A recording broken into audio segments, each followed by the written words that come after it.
កងពីស័យល្អភូផងកងពីស័យអំដំភ្នំស្រងកងពីស័យស្រុកកំណើតខ្ញុំសំណងរោងចក្រស្រែចំការកងពីស័យជាទីស្នេហា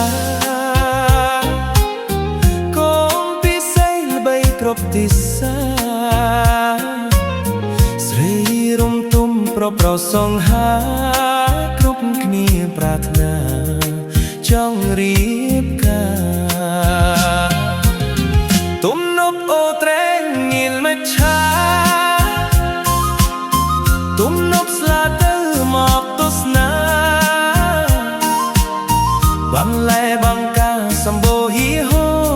ព្រែកស្ទឹងបឹងពួរហូកាត់គ្នា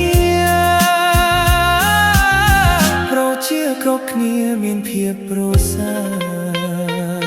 រសត្វថាពេញផ្ទៃមេឃា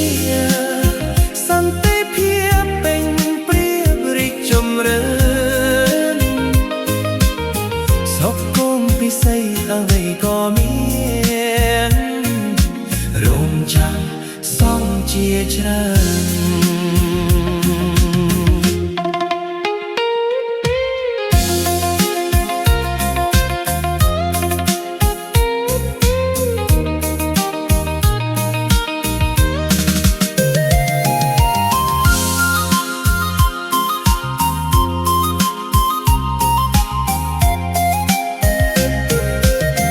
កំណើនការងារជួយប្រជា